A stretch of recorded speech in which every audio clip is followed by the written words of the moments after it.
Hi guys, here we are again with a new video on the trademark name, the trade name, the company name, the domain name, whatever you want.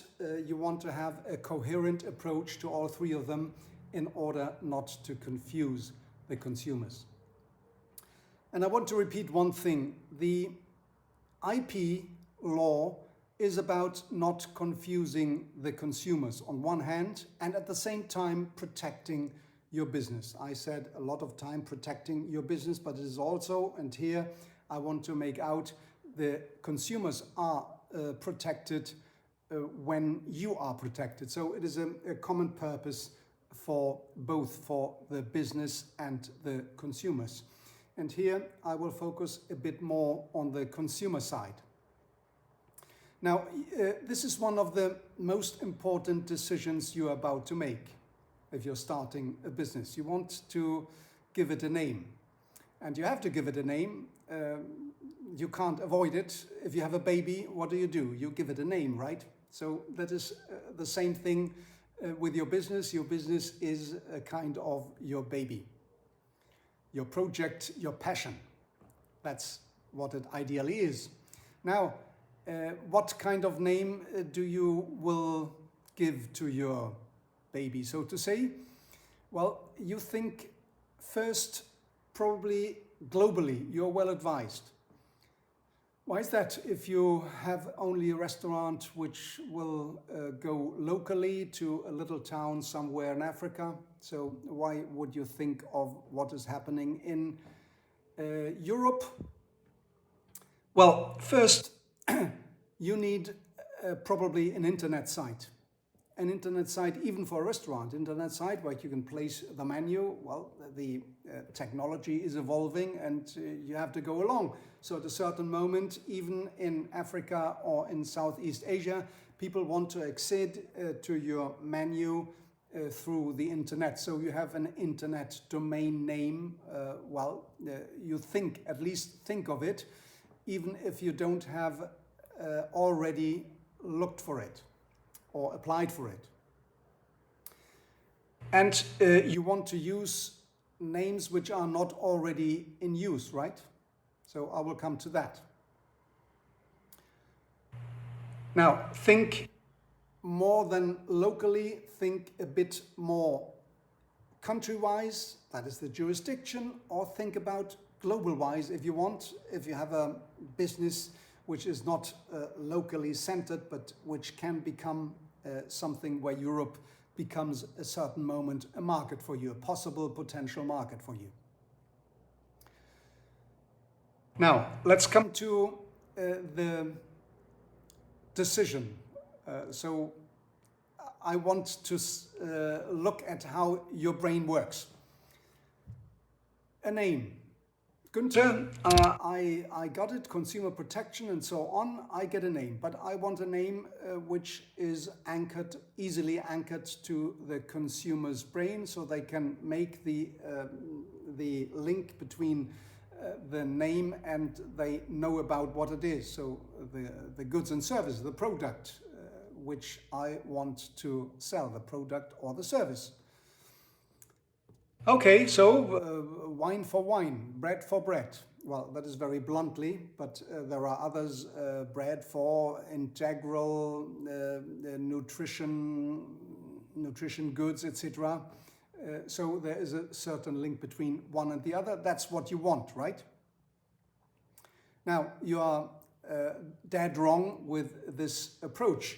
You make it an application in your country or in Europe, and guess what? Yes, you will be rejected. You will be rejected and you don't get refunded. In the case of Europe, it will cost you 850 euros. How do you feel about that? That is, that is a tuition fee you will receive for not having followed a certain advice in the beginning. And you are well advised to think it over. The name, one of the most important decisions in the initial part of your business. Why is that? Well, it is again about the consumer protection. We don't want IP law, want to assure that consumers are not confused about what is a trademark and what is whatever. In that case, a descriptive term. So wine, for you want to produce wine and you say it is wine, or it is red wine, or it is even with an ornament, with some ornamental, with some colors, etc. Well, it is still the main message of what would be your trademark, your name, is still wine, namely in the oral perception for the consumers. So it is descriptive. It is a descriptive term, and a descriptive term you cannot avoid. You get a monopoly on the trademark, right? You only can use it, that trademark, for the goods as a trademark. So why would the public government agency say, well, you use wine and the others, they cannot use wine? That does not make sense, right? So descriptive terms are excluded from being registered as a trademark. So Günther, I got it. Descriptive is not possible, so I will think differently now. I want a positive mark, a very, very positive mark, which anchors again into the brain of the consumers. So I will propose now best ever, for example.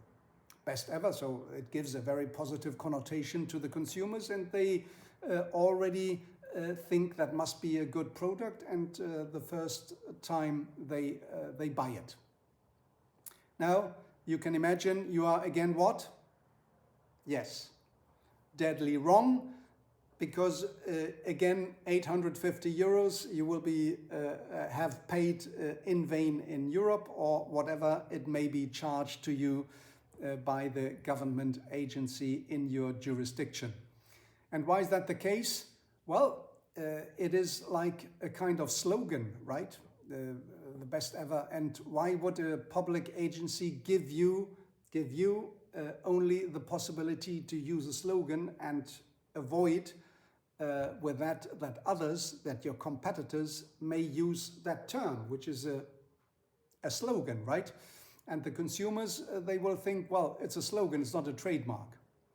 So we call it, in technical terms, non-distinctive. So you want to avoid non-distinctive terms, right? Non-distinctive and descriptiveness, that should be avoided. Okay, your brain has understood that, Günther, I got it. And what is about Apple for Apple? Isn't that descriptive, Apple, the computer company there?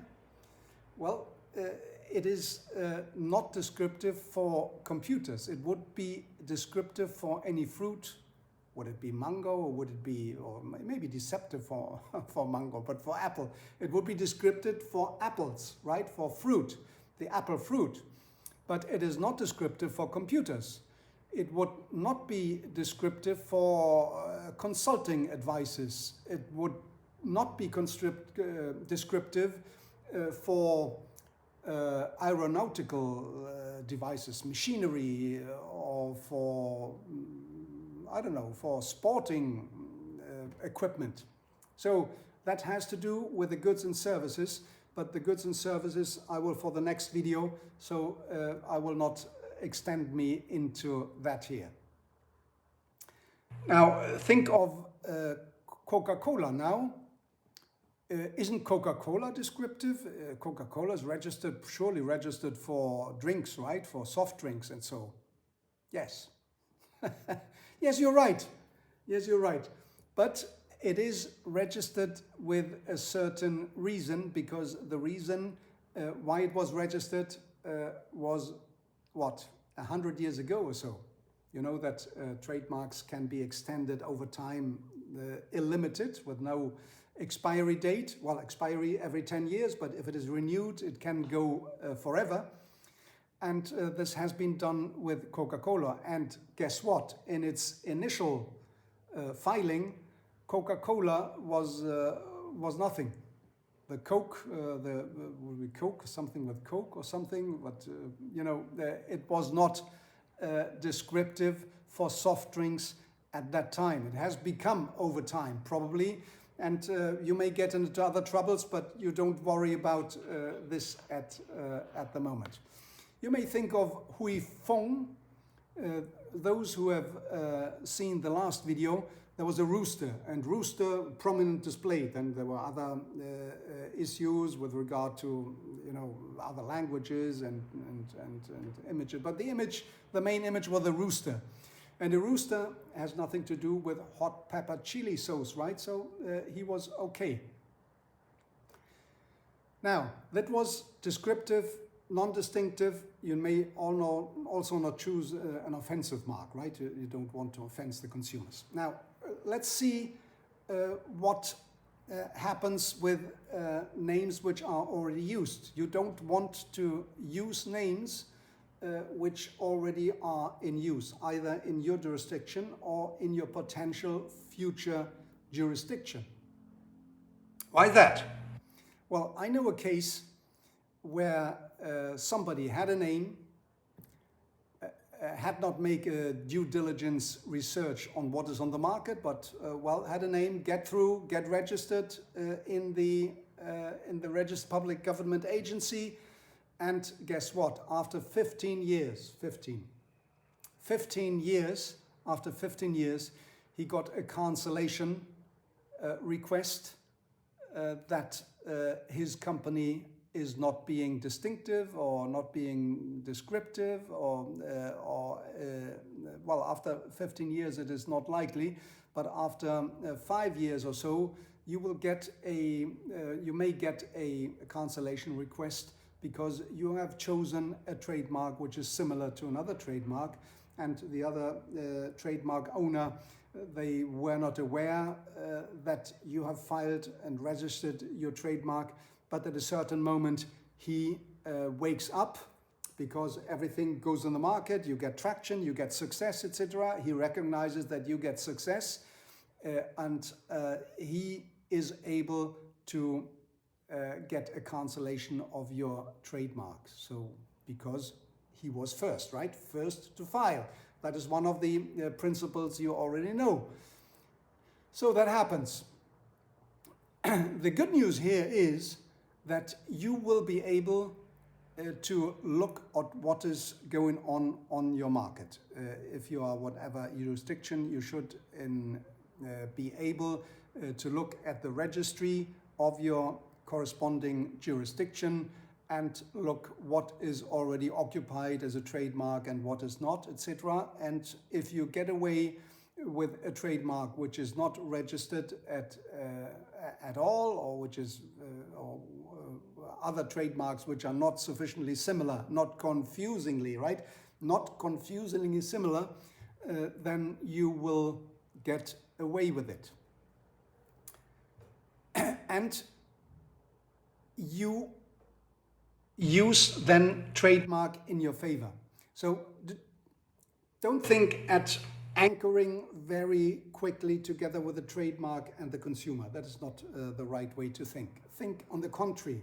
You have something completely different with regard to your product and services, and the trademark so has nothing to do with common terms, and this will anchor over time, not at the first flight, but over time.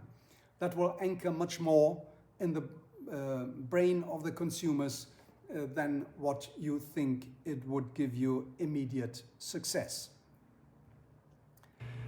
Now, does that make sense for you? Think of the consumers as being protected for common sense. You can put yourself, that is the easy case, you can put yourself, and the public agency does not do anything else. They put themselves in the shoe of the consumers and they say, are the consumers confused with that name, or are they okay? Are they recognize this as a trade name, as a trademark? Would they accept this? You're on the right track. Thank you for tuning in again.